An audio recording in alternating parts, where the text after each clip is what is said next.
Hello everybody, welcome to the 36th International Documentary Film Festival in Munich, the second DOK.fest Munich at home due to the pandemic situation in Germany. Welcome to the DOK.forum, which is the green part of the festival, the industry platform of the festival. And welcome to Rearranging Reality, a series of talks, of panel discussions. We had a masterclass, questions to the editors, and we had the wonderful prize, the DOK Edit Award presented by Adobe, which honors the art of editing. Today we have a panel and like to discuss the truth of images, discussing the possibilities of changing the non-fictional image and the responsibilities that are coming with those emerging possibilities of image manipulation. And to put this into perspective, we are living now in a post-factual era. The Washington Post has counted counted that ex-President Trump had misleading or false claims, like 30,000 misleading or false claims in his presidency. And when he was caught lying, he was naming or framing those lies as alternative facts, which obviously became a thing. We have also a crisis, or at least a proclaimed crisis of mainstream media, proclaimed by the right wing. And everybody is entitled to be a publisher, an influencer, but also a hater, a troll, or on social media platforms, but without being held responsible of his false claims or false facts.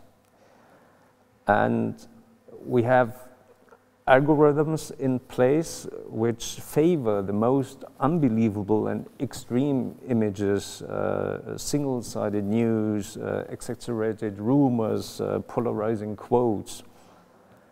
And we have groups and bubbles and at some places also bigger parts of society which rely on or want to rely on those kinds of often false facts. And right in the middle of this mess, there are we, documentary filmmakers. And of course, documentary filmmakers are now journalists. We want to share our perspective on the world, which might be subjective. We want to show the world through our eyes.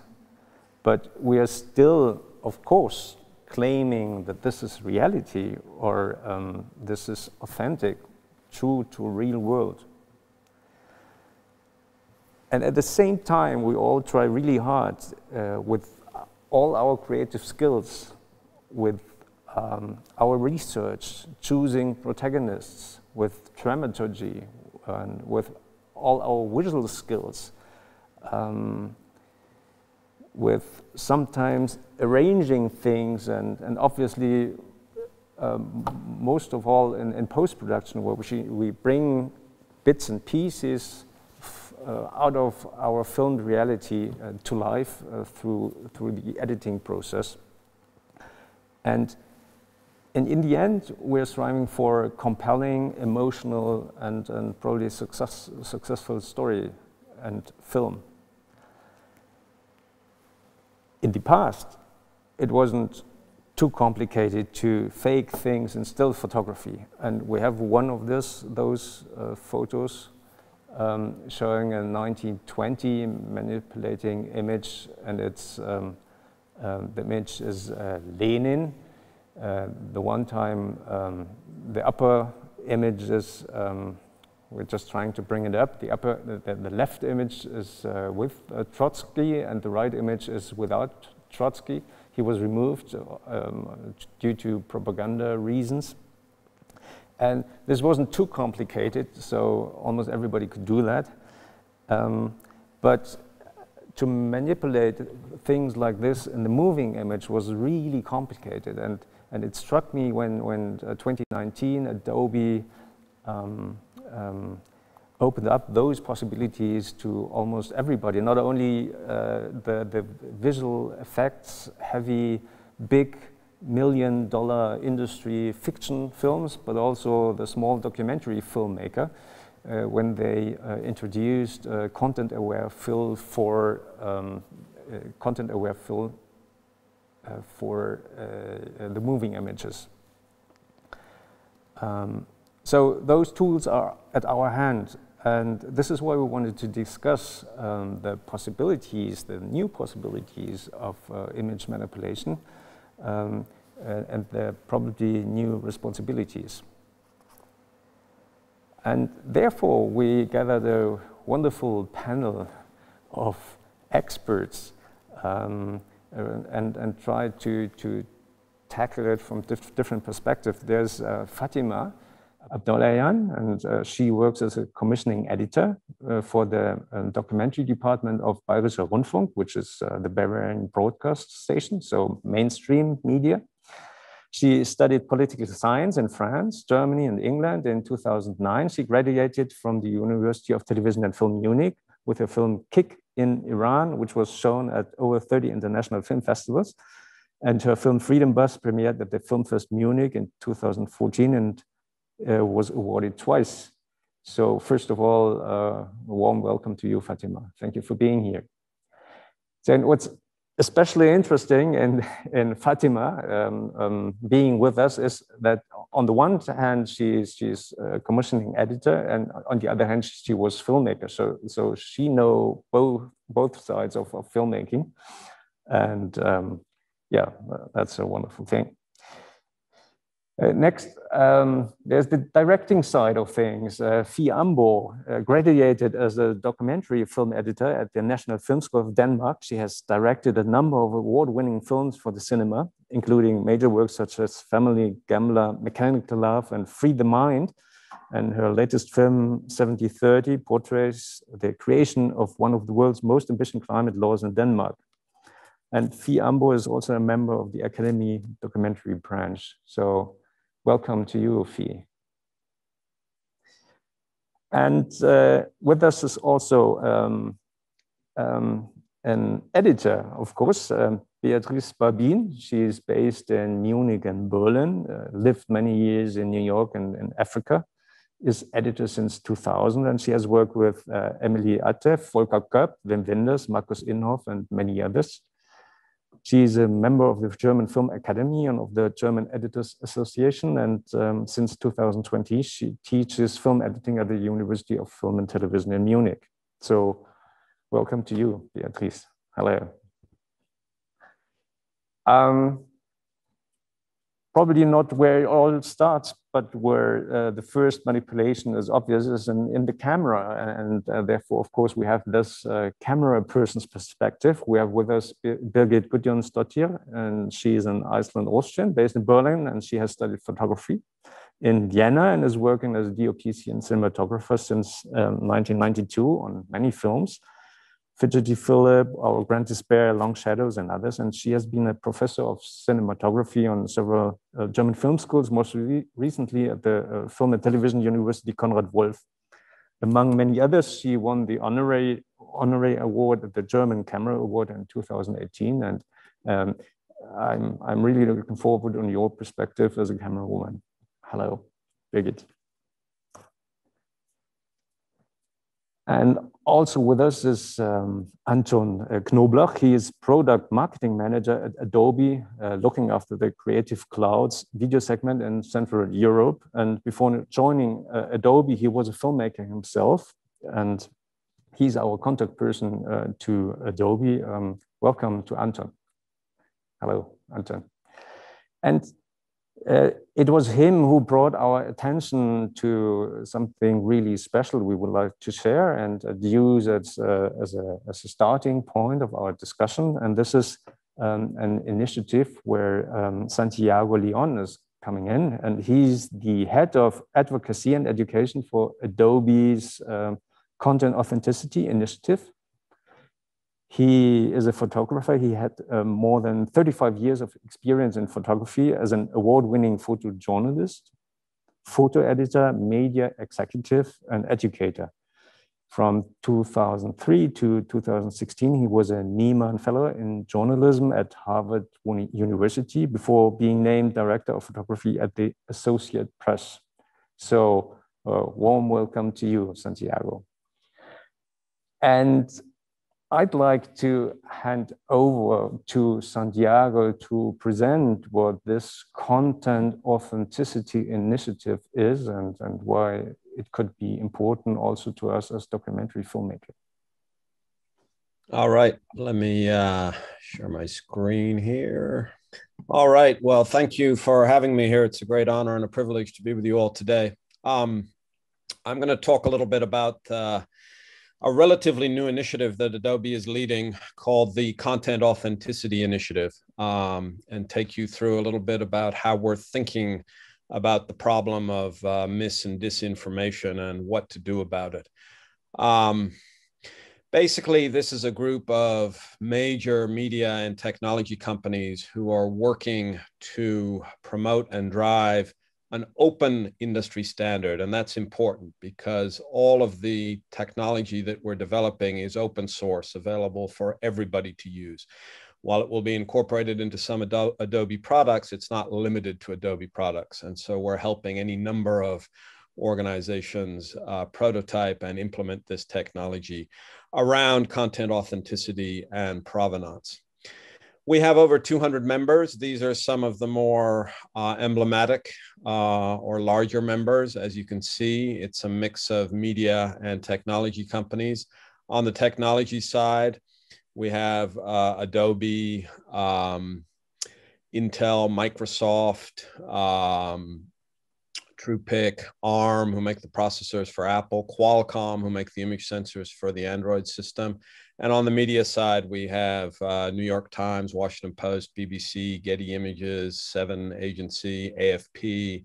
And then we have social media side. We have Twitter as a founding member, and we're in conversations with lots of other big players to get them to join our initiative. Our mission is pretty simple. We're seeking to bolster trust in media by using robust, tamper-evident provenance data, showing how content is both produced, edited, and published. The challenge that we have, which sort of was alluded to earlier, is that the tools that are used currently to make and share legitimate content, both in the editorial or documentary space, as well as in the creative space, are also used to create and spread mis and disinformation.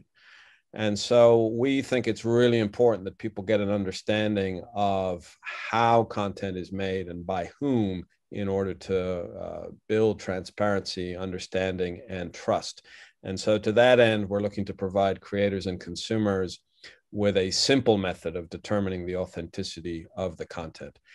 Essentially, we're talking about a digital chain of custody, starting with photography, but moving on to video and other file formats from creation to publication. The goal here is that content will appear in both traditional and social media with public-facing, what we're calling content credentials, which will expose some information about the provenance and authenticity to the viewer. So how does that work? We're basically dividing this up into 4 areas. The first is capture. And so to that end, we're working with the camera manufacturers directly, both purpose-built cameras as well as smartphone manufacturers, to get them to integrate this CAI technology into their devices, which means that in a couple of years, if all goes well, when you go to buy a camera or a smartphone, you'll have the opportunity to turn on the CAI function in the device. What that means is when you start making pictures or start recording, this metadata, this indelible CAI metadata, will be added to the picture from the moment of capture.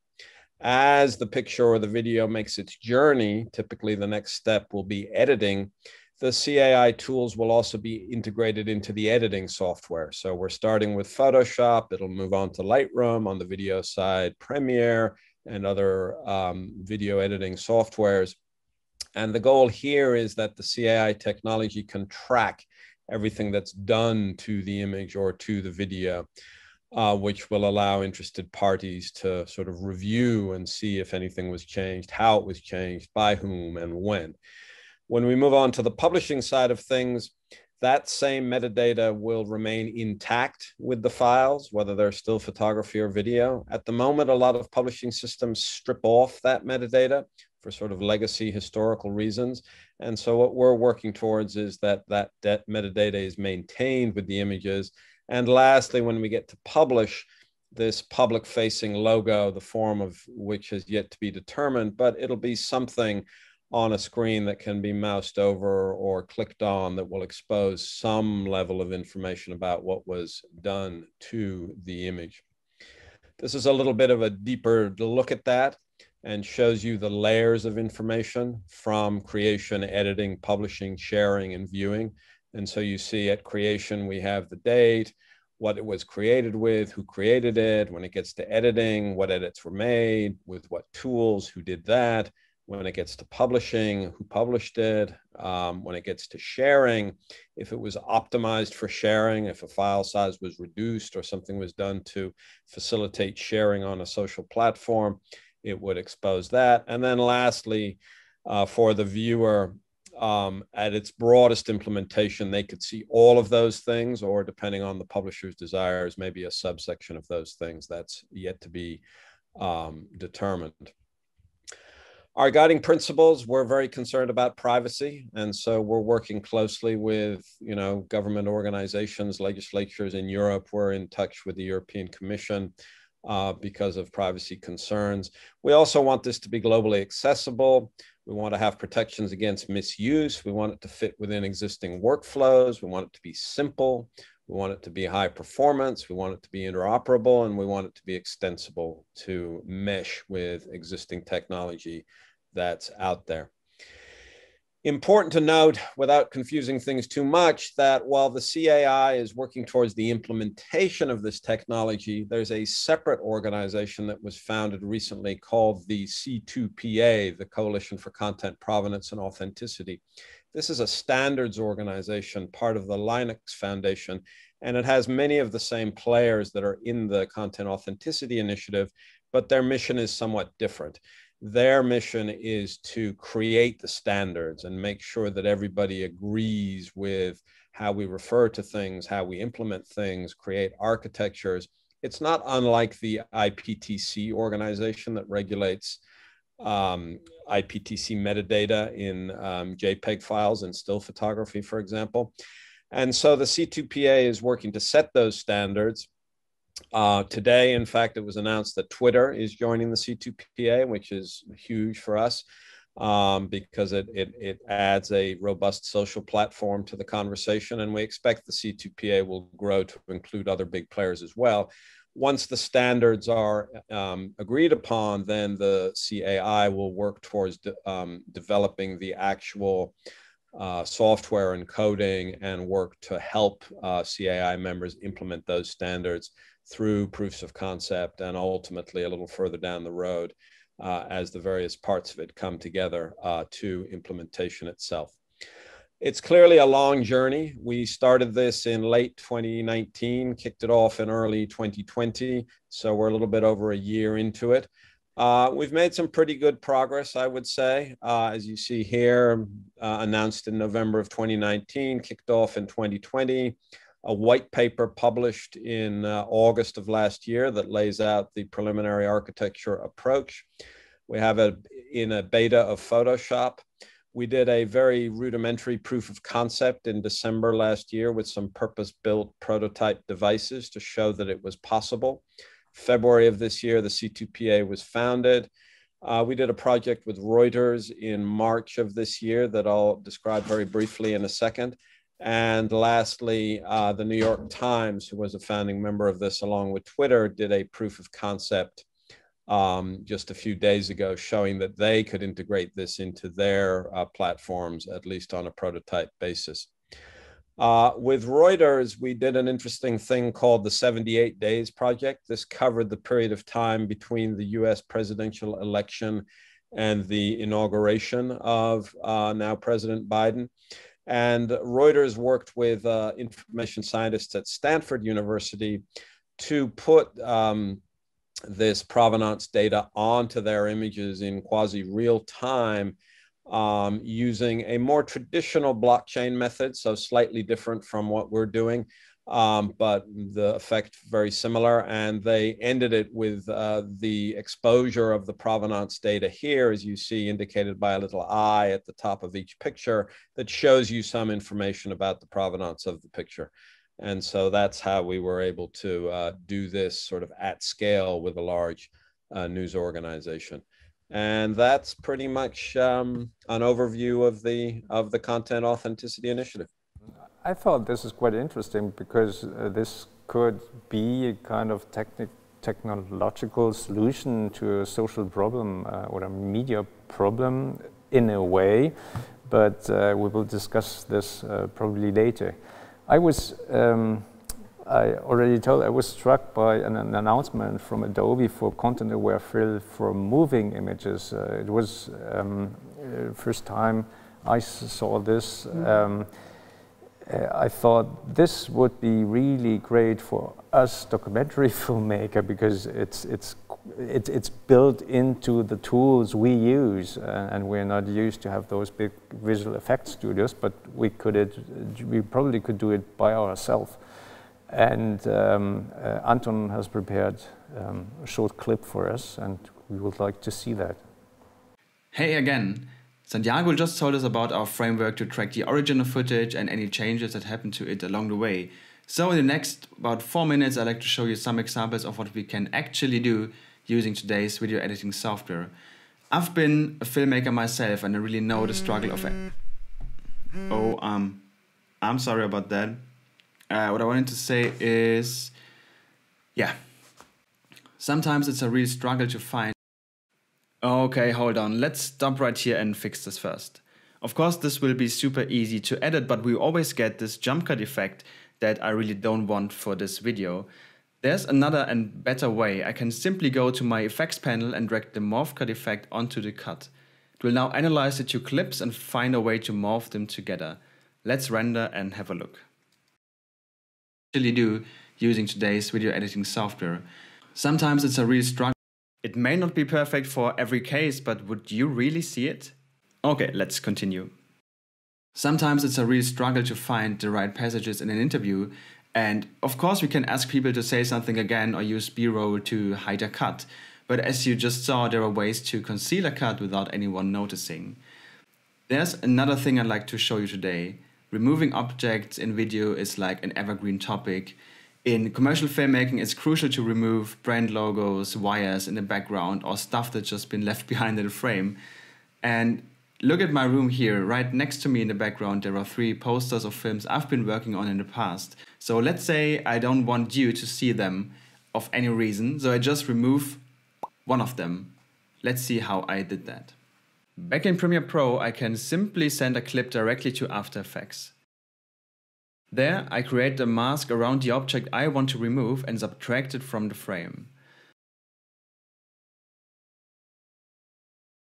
Then I use an effect called Content Aware Fill. This effect uses AI and machine learning to figure out a way to fill the space. After it took some time to think and render, here's the same footage without the poster in the background. This also works amazingly for moving objects. When we talk about the impact of images, we also have to talk about color. And as you probably know, color grading is one of the best techniques to change the appeal of a scene. Again, that's something we really want to do in commercial filmmaking. You saw me sitting at this desk for quite a few minutes now, and I'm sitting in this cozy, warm-looking room. But if I change the color like this, what's your impression? Would you say it changes the way you perceive the scene? Okay, back to normal color again. This was just an overview on some of the techniques that can change the content and context of video footage. And now I'm really excited to hear the thoughts of our panelists. So I would say, back to you. Thank you, Anton, for preparing this wonderful clip. I think color grading isn't basically thought of as an image manipulation because we do it so deliberately, so nobody thinks a lot about it. But of course, it's a manipulation of the image, and we can change some warm situation into some really cold situation, and we use it quite often in documentary films. But the thing about removing objects in the image, this is something I would have loved to use in my films, and I would like to ask Birgit, would you see any any use of it in your films? Would you have liked to use it in the past, or will you use it in the future, and when, how, and with any ethics? Yeah, I think it's a quite difficult question because, of course, I know I would have loved in many films I could remove the red car from the back there, or the person looking into the camera, disturbing the whole frame. But I see it's a little bit problematic. I mean, we are used to a color correction, and this is so little correction we are doing. Also, you don't know it. We are not changing the whole frame, but if we are changing too many things, like people standing next to each other, we just move parts of it because we don't like them. I'm having a little bit private problem with that. But on the other hand, if we look into the history of mankind, we have always been telling stories. So in the beginning, when we had no books and nothing, people were telling stories. And then the children of the older people kept on telling the stories, and coming from Iceland, the old sagas, you know, from many hundreds of years, we've been telling stories without writing them down. So every person who is telling a story, which the person heard from another person, it always is changing the story. So we are used of stories being changed without knowing what has been changed. And that's the same thing we are doing now. We are removing something because we don't want to see it, or it disturbs the image. So I think we will have it in the future, but for me, it's a private struggle still, because how much do we change? Is it just a little bit? Do we keep on the inner truth of the stories we are telling? Or are we changing the inner truth? So I think we have to be very delicate, very careful about it, what we are going to change. And of course, I've been changing in my films very often. The red car, I've been zooming in a little bit because there was a person which just disturbed the whole image. I find many examples in my work, but to take out of the picture a whole part, I think it's difficult. It's just, maybe we will get used to it, but it's difficult because in the world we don't know what is the truth, and what can we believe, and what is media telling us, what are films telling us. It's a very difficult question. I think we're gonna have to discuss it more than only today. Question to Fee. In your last film, there were a lot of protesters and actual, images, like news images in it. Would you have any use of this kind of technique and removing things and changing images? Well, I agree that it's a really difficult choice, and I think especially in a scene where you have a political reality that's playing out, I wouldn't do it there. I would do it in a more aesthetic setting where you could just change some colors or take out something that's annoying in the background of the picture. But in a political film, I was actually kind of shocked because we were editing, so we wanted to get these mask images from the internet, where we could just for editing purpose, just to see if it works, that now we have people coming down the street. And one of the choices that we could get was just pure, really angry women with cardboard signs and green screen. So we could put whatever we wanted on their signs. And when we saw that, me and my editor, we thought, ooh, this is a really dangerous area. We want to be very, very pure and very, very clear in this film. And we didn't touch any of those tools at all, because I think it's so much depending on the theme of the film. And we are writing history, so we have to be very careful that we're not taking out people from the history. So it depends on the subject, I think. Just to get this right, there were actors acting with a green screen kind of signs within the demonstration to be later edited on? Yeah, and I don't know if it was actors or if it's just a very clever post-production company that had made this, because it was like you could see a street, some woman carrying a cardboard sign, and you could put whatever you wanted on the sign, and there were like thousands and thousands of people behind her.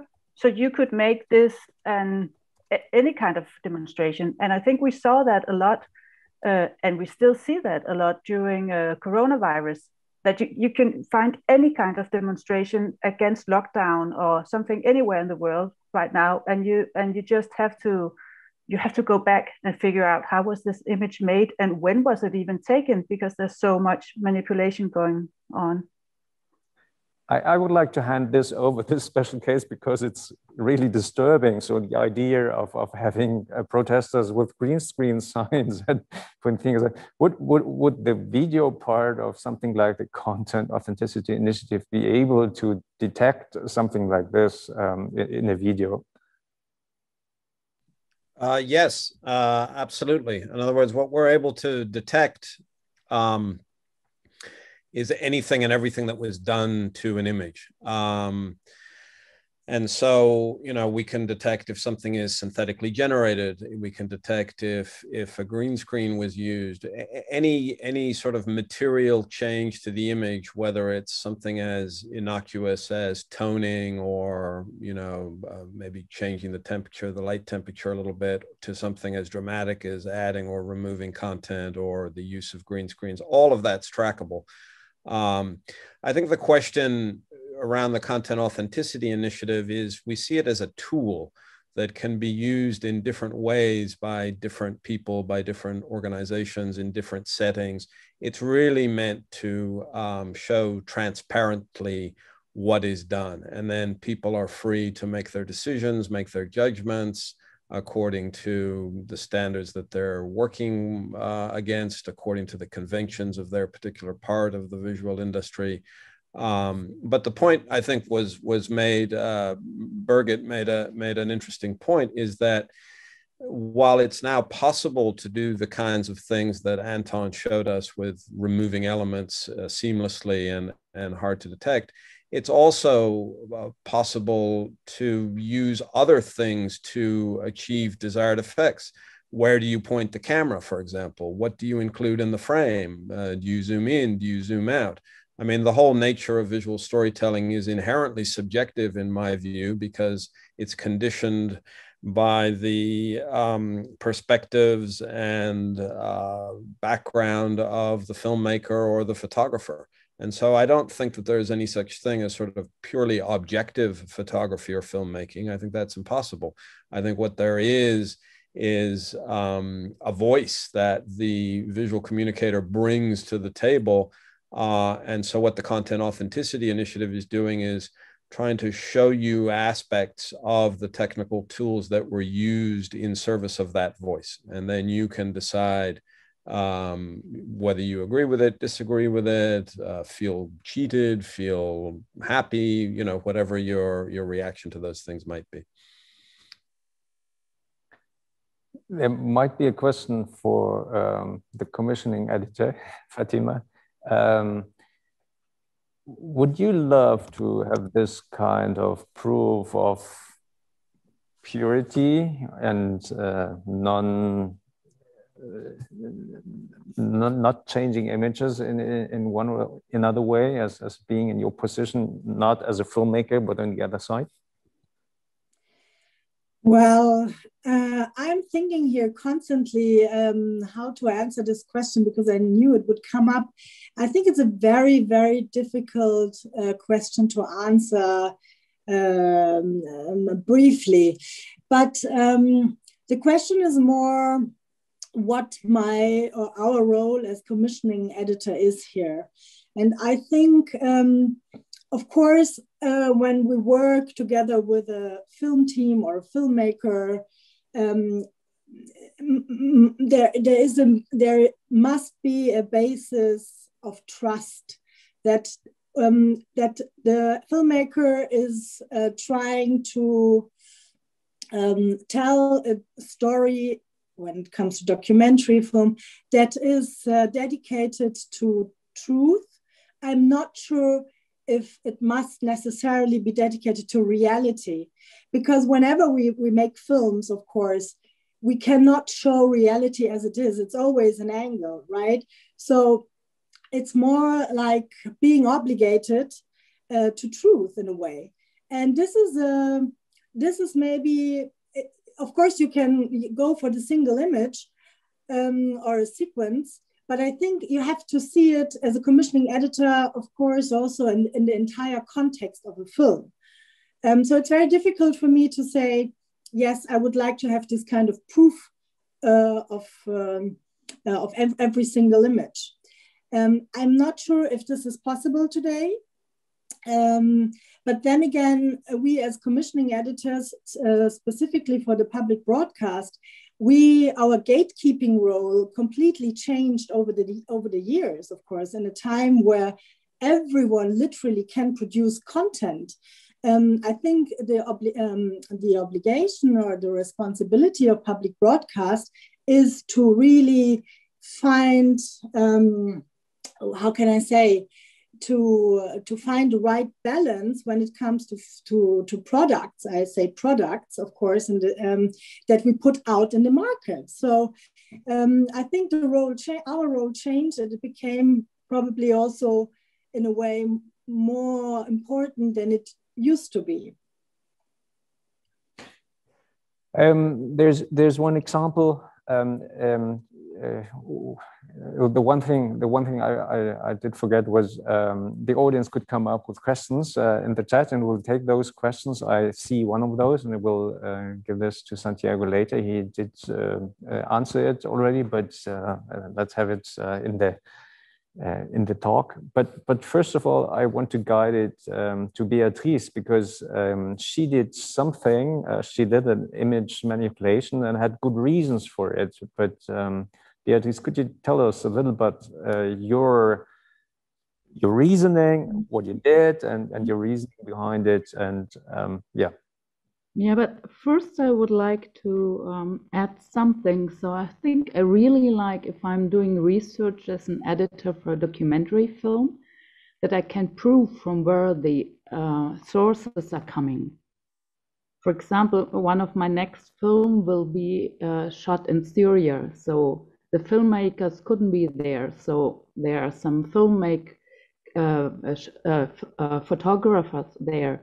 They're sending us image. We are using also footage from the internet. And therefore, I think it's really, I would be happy that I can prove from where it is coming, from which source, because I could see often the same images in different sources. And they are maybe changing them. And if I could see what they changed, if they only added a different commentary, it's this I can hear and see. But I think this reminds me of his saying concerning statistics, where it said, never believe a statistic you didn't manipulate by yourself. Mm-hmm. So this is something you're mentioning. So in the end, you're manipulating images, but you want to know where the real source is from. But the film you were asking me, we were really for a long time in the editing room, and the film was shot. It was about the refugee crisis, or they started the film before the crisis, and there were more and more refugees all over. And Markus Imhoff, he was continuing shooting. And it was never meant that he was in the film. And then we said, okay, it's impossible, it's unbearable. We need a guide why you are doing this film.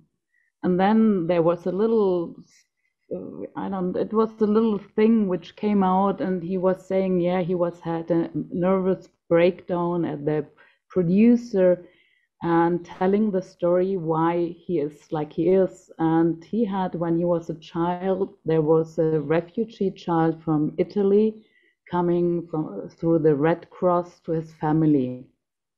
And this Giovanna, she was like a part of the family, and she went back to Italy, was still sick. They succeeded to take her back, and after the war, it wasn't anymore possible. The children would come to Switzerland. So, and they had also other troubles. And after, I think, a year or so, she died. So it was a little trauma. And it was very hard for us because you couldn't compare this little story of Markus Imhoff. He is a privileged white person from Switzerland. You couldn't compare it to the stories that he was seeing on the Mediterranean Sea. And so we just made a little, we created like a fictional Giovanna, like she was living still. So she was talking to him. And therefore we had 3 photos of her, some family photos, a lot of his father kept all his paintings as a child, and we were starting to use it. And then I was looking in the footage where I could see Markus in the images, but he was like masked with a mask and all this white protecting, so you couldn't recognize him. And he was asking me, yeah, but why, who knows the people that I am? It's me. And I was laughing like hell. But then I realized I need proof that these images are coming from him. And after, I think we were already editing nearly for more than half a year, I told the Peter Indegan, the cameraman, please, we need you for one more day. And you need to film Markus' hands while he is choosing the letters, the photos. And this we put in the beginning of the film. And afterwards, while Giovanna was talking, we felt more free. So we just rearranged sometimes paintings so they fit to the story. Or there was one image where another person was standing next to the child Markus, and we just changed her head there because we only had 3 photos. But we didn't feel that we were rearranging the reality. We just showed his inner dialogue he always had. Do you have a picture of it? The yes, photograph? I do have. I do have. So I will show you, and I couldn't find the English version. So I just put off maybe the sound or I just will tell what they are saying. So I will show how the beginning, how it looked like one of our first drafts. And then I will show the end, the film. So the film, it's called El Dorado. And so we just used, so it was an introduction of Markus when he was 3 years old, and Giovanna came into the family. And so, and I just took the photo as long as we needed it. And here was Giovanna, and on the left side, there was the sister of Markus. And I already took her out because she refused to be in the film. Because she still today, she was very jealous that he was more in love with Giovanna. So it was very complicated, so even removing her. But who knows if there you hear a person talking, that's me, and telling the story, who knows that this is the filmmaker. And therefore we had this shooting.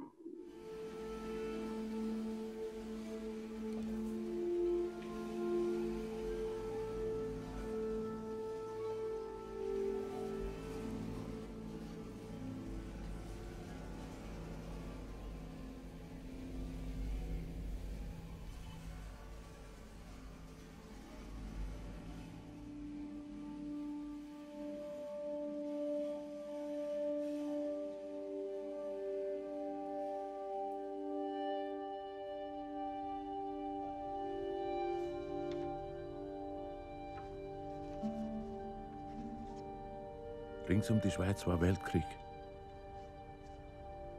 Mein Vater fehlt mir. Der stand als Soldat irgendwo an der Grenze. Ich wusste nicht, was das ist. Grenze. Meine Mutter nahm mich mit zum Güterbahnhof, um ein Flüchtlingskind auszusuchen. Die waren alle mager und grau und hatten einen Zettel mit einer Nummer um den Hals. Ich wollte einen großen Bruder, aber wir bekamen ein Mädchen, das ganz anders sprach.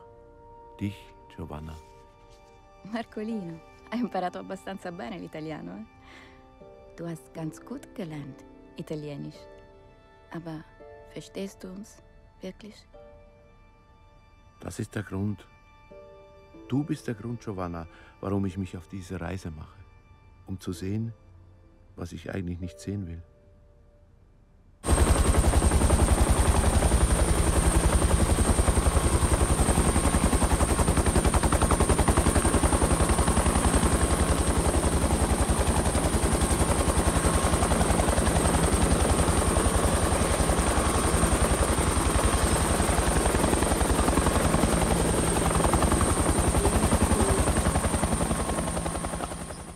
From there on, we felt very free to use it.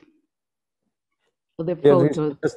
just let me to clarify things once again. So you used one image to create some more images of her because you needed in your storytelling, in your editing. No, it was more, we were using also his paintings as a child, but we could do it today. So we thought it's good that we're using his boxes where he still is collecting all the letters and see from where the images are coming.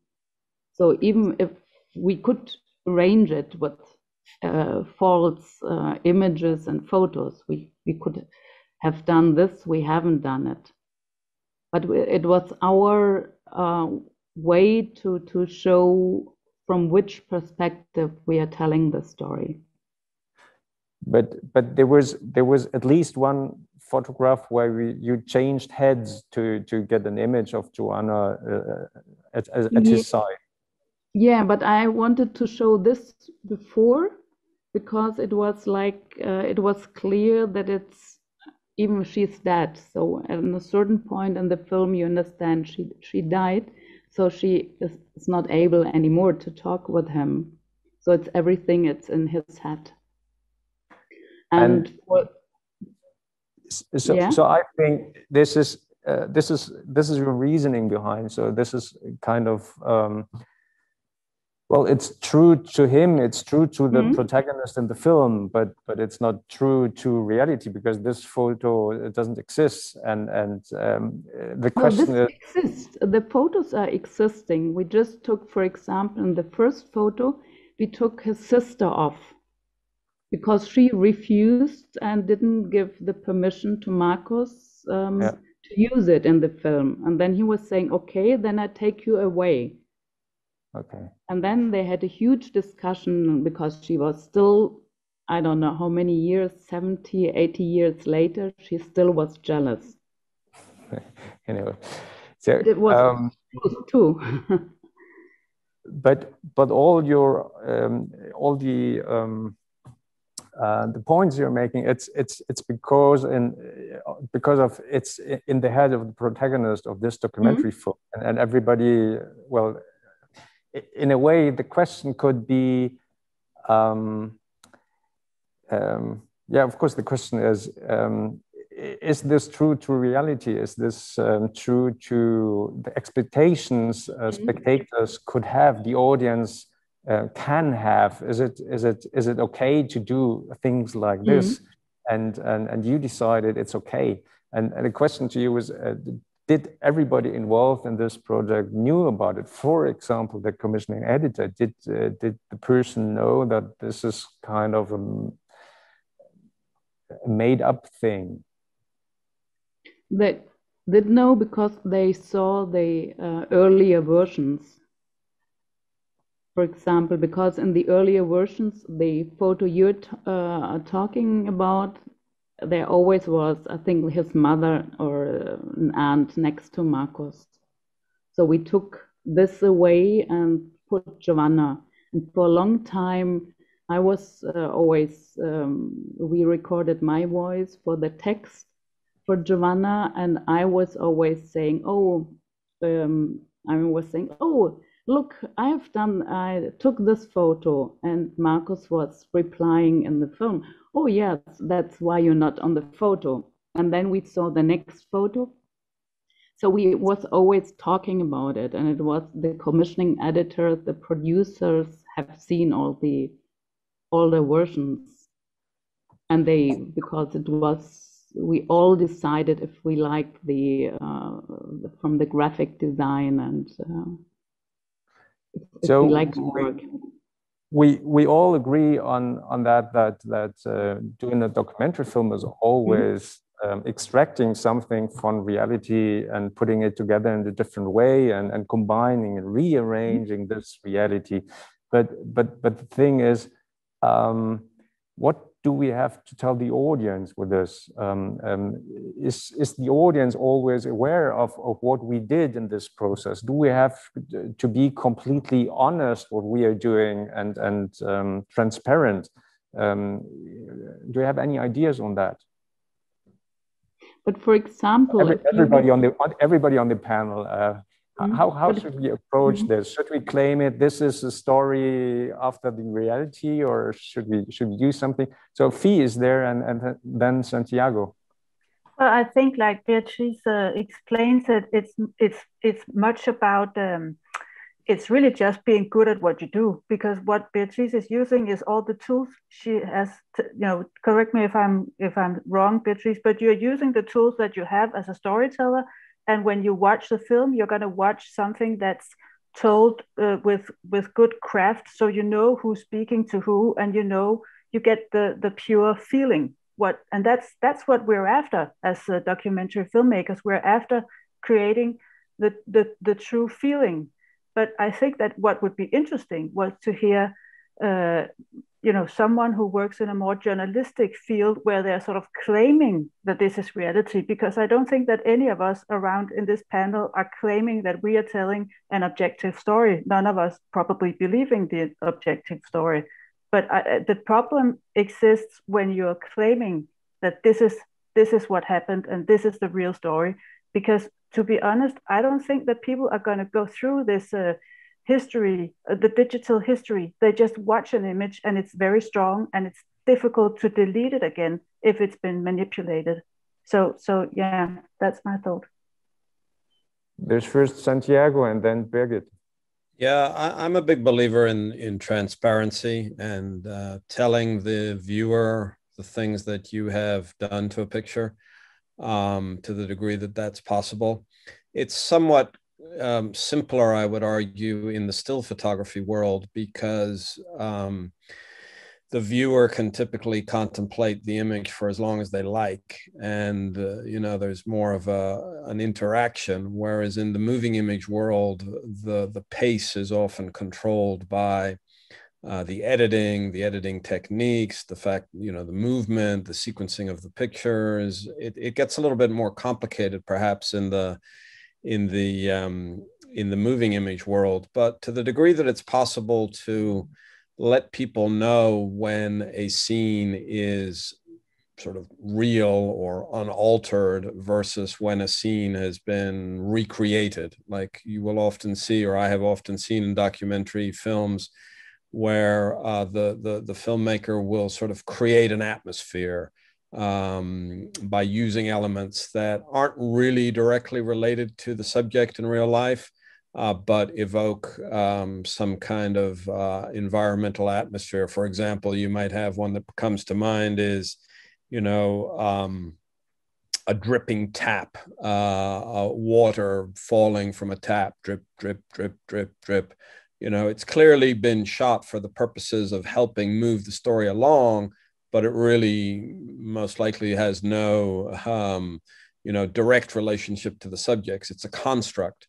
And so I think it also depends to some degree on the sophistication of the viewer. Some viewers will look at that and say, well, that's clearly an artifice that the filmmaker used to help create an atmosphere and tell the story.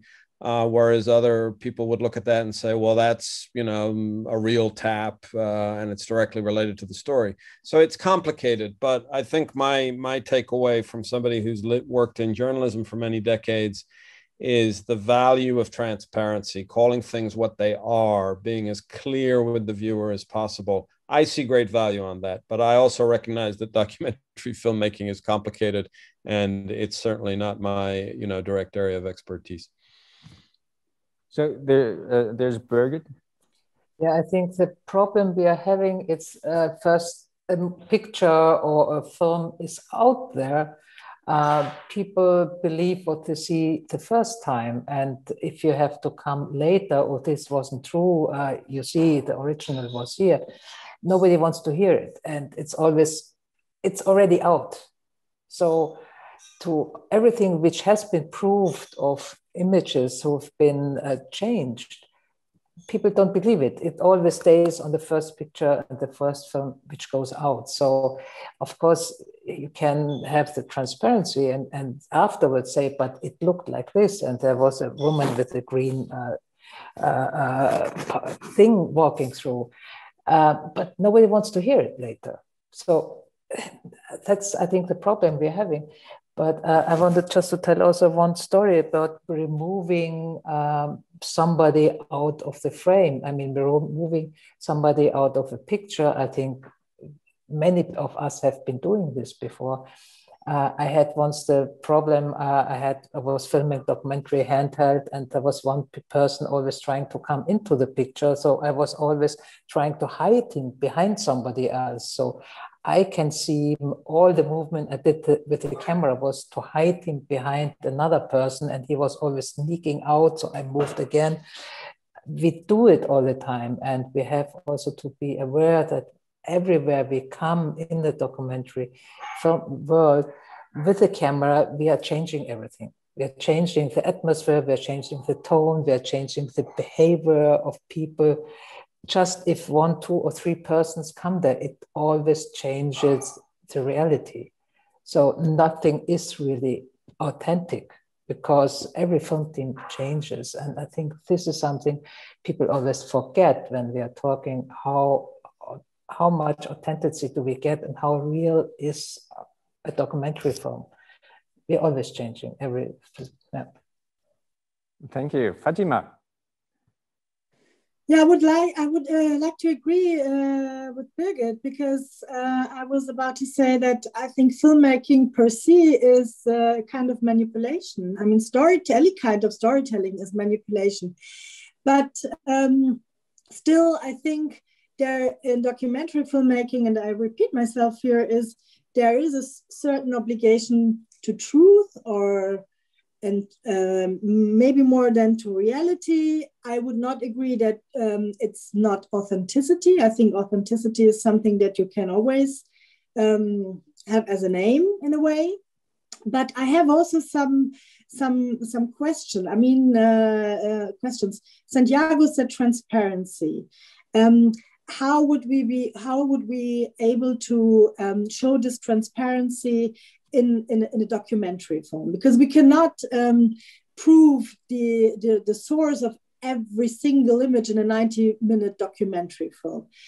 And then my next thought was, who would use this kind of software? Because the people who are true to their work, let's put it that way, and who would use the software, they probably don't need it necessarily. But those people who are aiming to fake news or to fake images or to manipulate images for propaganda aspects, for example, they would probably never use this kind of software.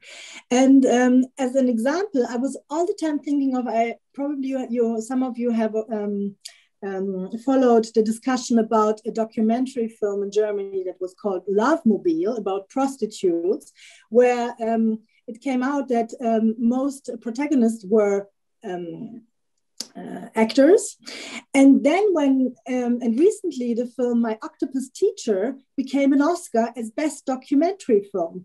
And we see an octopus having a friendship with a filmmaker, and you see images of an octopus, and it's all the time a different animal. And this is not a wildlife film. It's like pretending there is a real relationship between a filmmaker, a person, a protagonist, and one octopus. And there are probably 20 different octopuses in this film. So where does and this it was given an Academy Award for documentary film. Okay, I mean, I'm trying to, and it was not labeled, by the way.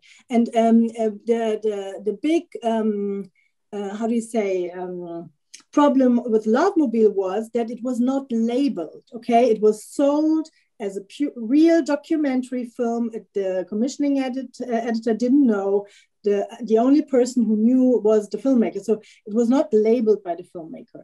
But also, and I don't want to compare these two films in detail, but in general, it was also not labeled that the octopus might not have been all the time the octopus.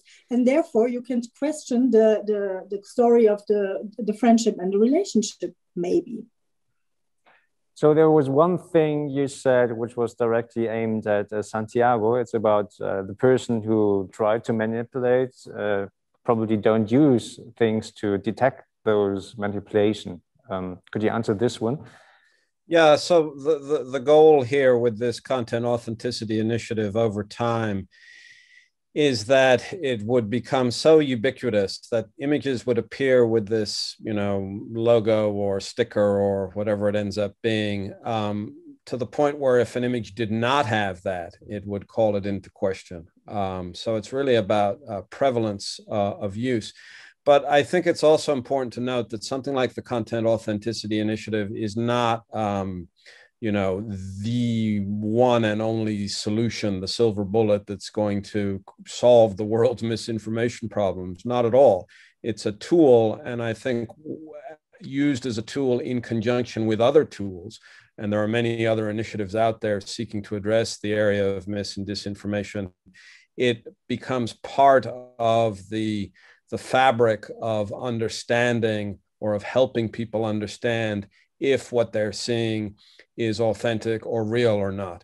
And I'll just give a very short example. I mean, I'm supposed to be an expert in what's real and what's not, right? After many decades of working in photojournalism, I get on social media and I get confused sometimes. And if I'm getting confused, I can only imagine how the person who doesn't have that level of expertise or experience is getting confused. And so I think there's a lot of confusion and misunderstanding out there about what's authentic and what's real. And tools like the Content Authenticity Initiative and many others are meant to help people understand, not to declare absolute truths, not to solve the problem with one piece of technology alone, but rather to foment understanding and help people interpret their worlds. To take a question from the live chat, there are concerns about privacy. So there were two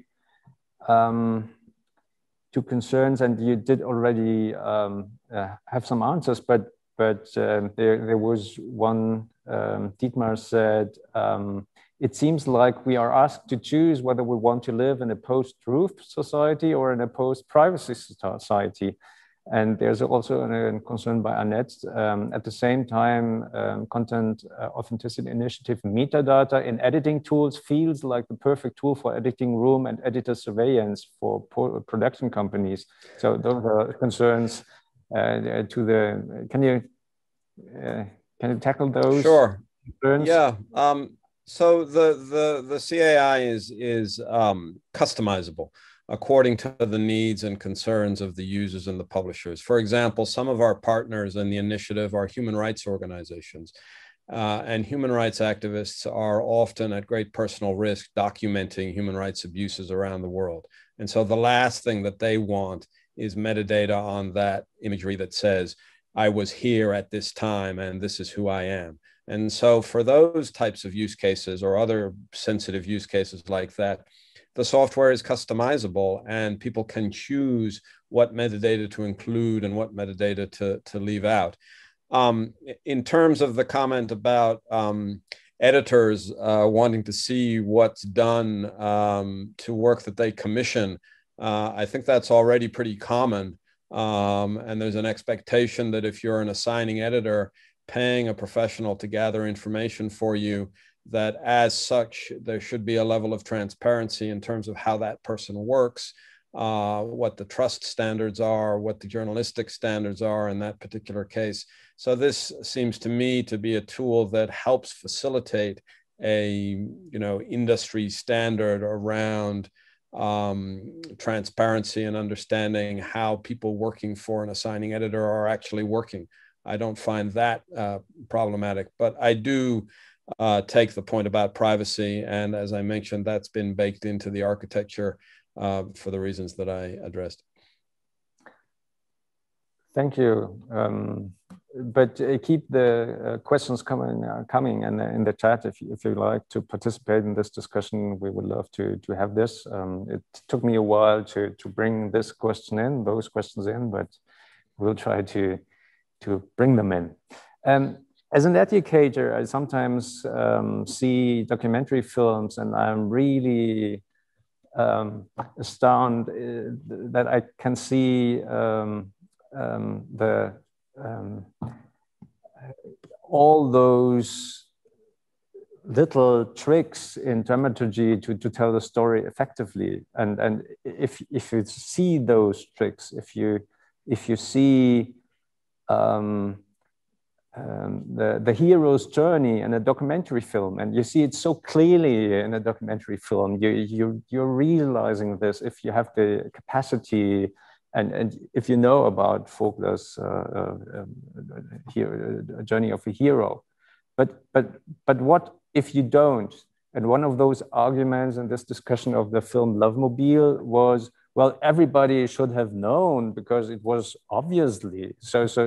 And I don't think we can rely on this media education. I don't think we can push it there in the responsibility of teachers or schools. And what are your thoughts about this? Can we expect our audience to be educated enough in visual and media, in storytelling, documentary film, looking to be sure that they get what we manipulated for the sake of good storytelling, for the sake of compelling stories, emotional stories, and so dramaturgy? Birgit, your hand is raised.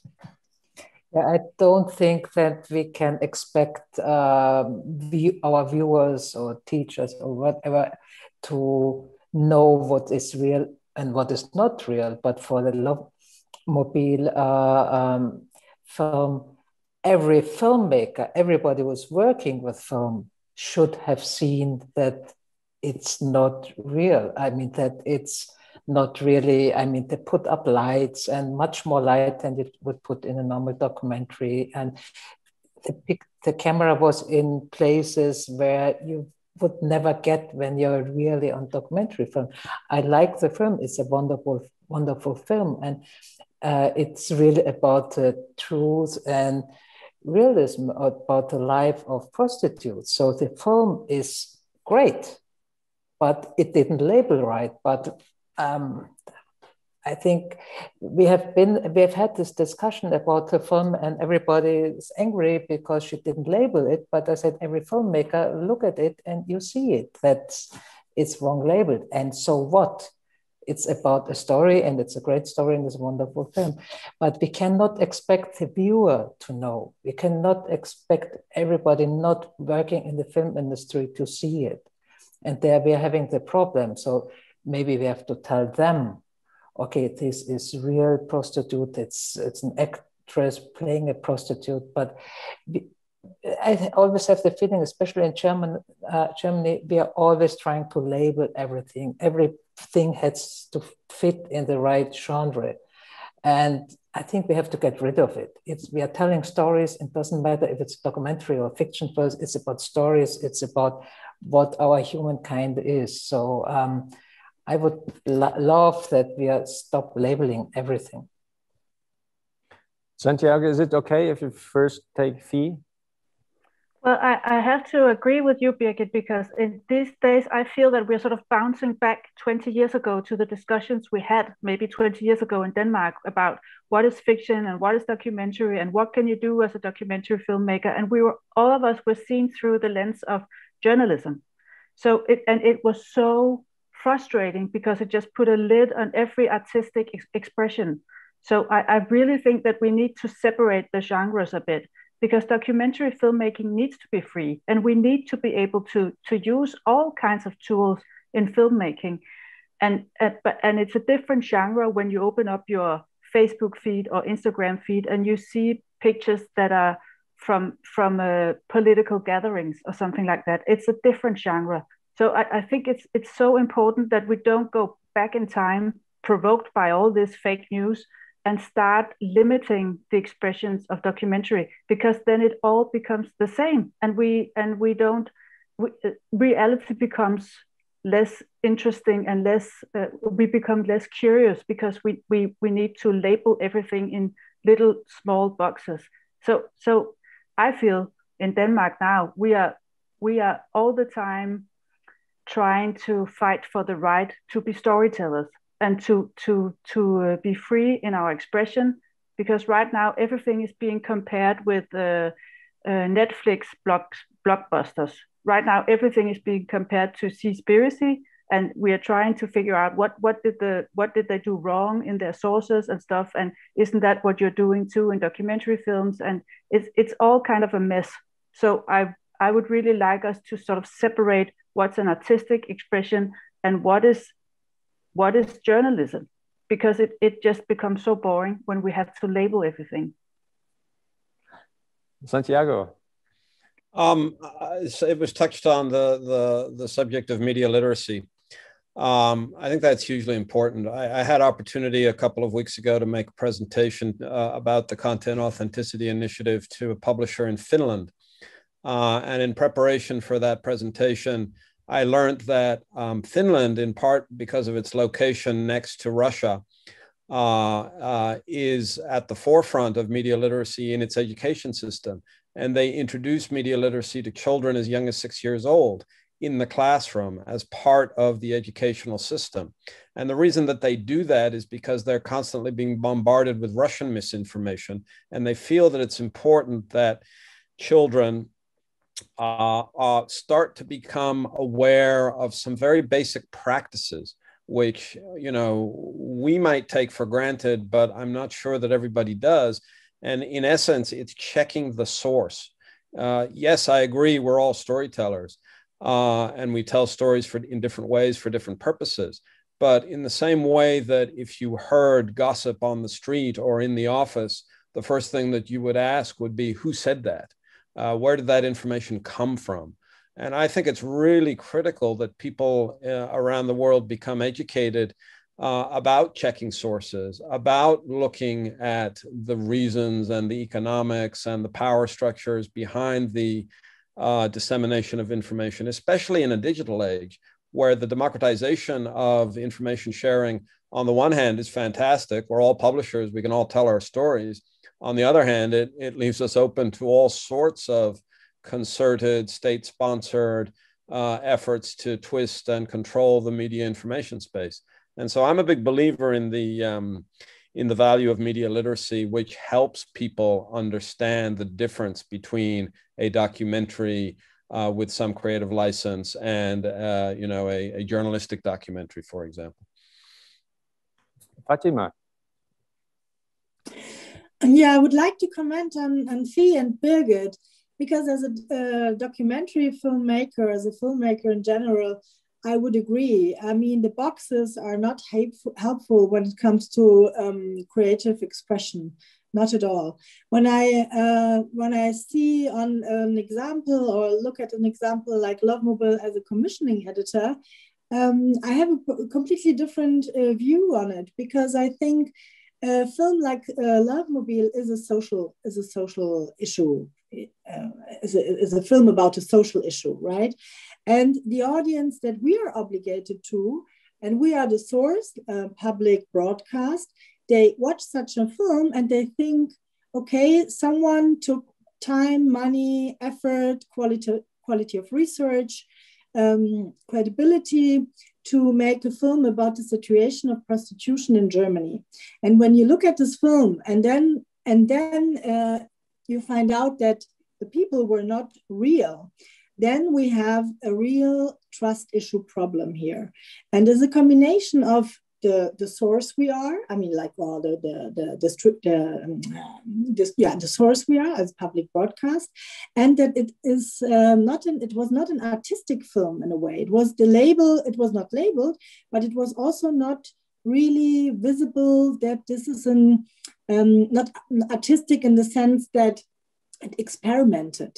It came along like a journalistic, observational documentary, and this is very different, I think. And here we have to differ or differentiate.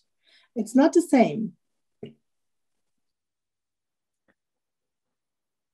Yeah, so we don't check boxes, and I saw the film Love Mobile with my students, and they asked me, "Is this real?" And to be honest, I couldn't tell them. I thought it's kind of not really believable because of those things Birgit mentioned. But on the other hand, I couldn't say, well, it's fiction. There was a casting or something like this. So I don't believe in checking boxes, but I don't believe in media literacy on the other hand too. So I don't think so that a normal audience could decide if this is real or if it's not. And I think in a festival like this, DOK.fest, you have an educated audience, mostly educated audience, who knows documentary filmmaking is also storytelling, is also using music to feel something, or using edits to make something happen.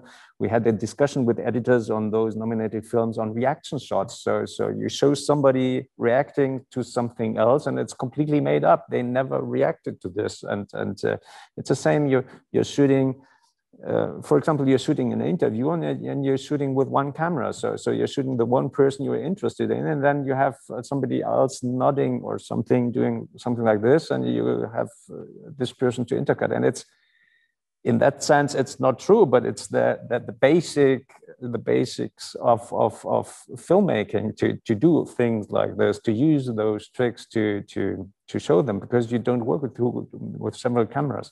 So, but we know it, and the question is, is there anything to help us to get out of this dilemma? On the one hand, we want to have this storytelling freedom and not to be tied to some kind of, I don't know. And on the other hand, the interest and the interest of somebody from public broadcast to know if this is true or not.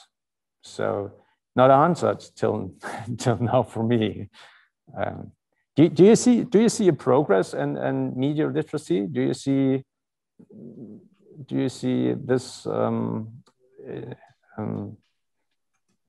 Do you believe in more literacy, media literacy in the future? I believe in education. I believe in teaching people about their environment. I believe in keeping people safe. And I think that mis and disinformation poses a fundamental threat in many ways to our notions of Western democracy. I mean, all we have to do is look at what happened in the United States. And obviously I'm coming from that perspective, having lived here for the last 15 or 16 years. But what happened under the administration of the previous president was absolutely appalling in terms of what's referred to here as the big lie, saying that the presidential elections were somehow illegitimate, questioning the democratic transition. And democracy, as we know, is conditioned on one side's ability to accept defeat. And when we have this kind of reaction from that administration and that segment of the political scene actively through Twitter and Facebook and other vehicles, actively questioning the legitimacy of democracy, that for me is hugely problematic as a citizen. And so quite independent of one's political beliefs, the use of mis and disinformation towards that end threatens many things that we take for granted. And I think that's hugely problematic. And I think that one of the ways to address that is by educating people about the source of information, educating people about how the information ecosystem works, educating people about how images get from the camera to the computer screen or the smartphone screen. And I think that, there are many different ways to approach that. I don't think there's a one-size-fits-all solution, but part and parcel of all of these efforts, for me, is the notion of education, the notion of teaching people throughout their lives, whether they're young children or teenagers or older people, teaching them how this works so that they can make their own well-informed decisions. I really believe strongly in that. And I think that as storytellers, we have a responsibility to keep those things in mind. How we implement them according to our chosen method of expression, that's going to vary. But I think the notion of media literacy in this case is absolutely fundamental. Thank you, Santiago. And Fee. Yeah, I don't feel that the big problem is with us as storytellers. I feel that the big problem is with people who want to manipulate, who have a political agenda that they want to get across, and that we're not able to see through that. And combined with artificial intelligence and how you can put people in a whole different setting and you can make them say things that they never said, it's just impossible for us to see if this is manipulated or not. So, in my book, that those tools should be forbidden because they are so powerful. You can make people say horrible things to big masses of people, and it's too late when the picture is out. It's too late for an audience to reframe what happened. And we've seen it all along with the QAnon movement, things like that. That's been really, really powerful all around the world. And I think it's naive to believe that we can see through those technologies because they're so powerful, and we as humans, the visual image is so much more imprinted in our brain. You can't explain afterwards what happened. Only I think 1% would understand that this was manipulated, and the rest they have this image and it's going to stay there. So I think that there are some really powerful tools that just shouldn't be allowed to use for people who are not who are just there for the propaganda. So Adobe should think about a content-aware fill feature in After Effects, if this should be allowed to or not allowed to special kind of people. So to round it up, thank you so much for all of you, your questions, answers, and ideas. I'm really proud to say that the DOK.fest Munich has a section which is called DOK Education, which is dedicated to expand media literacy and to learn how to see documentary films and how documentary filmmaking works. But for now, this is an ongoing topic. Of course, we tackled a few things, and I'm really happy to have you all. I'm really thankful to have this idea, at least for the journalistic side of filmmaking or journalistic side of photojournalism. And I'm really thankful and looking forward to see those tools in use for a special field of media.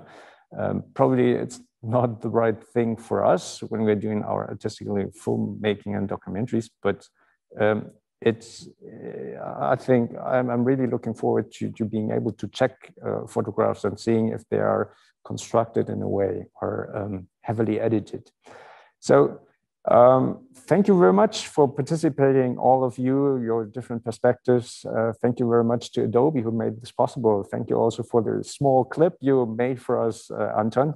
And I'm really happy that Adobe is not only sponsor in this thing, but also a big player. And to discuss this with us is a really good thing. So thank you, everybody.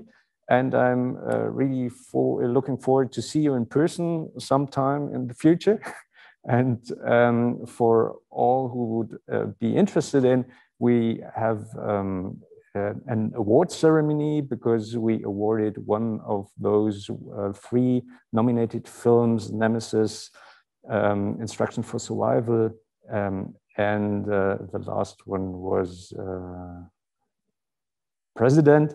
There will be an announcement of the winner of this DOK Edit Award presented by Adobe on Saturday. So tune in if you would like to. And thank you so much for joining, also audience at home.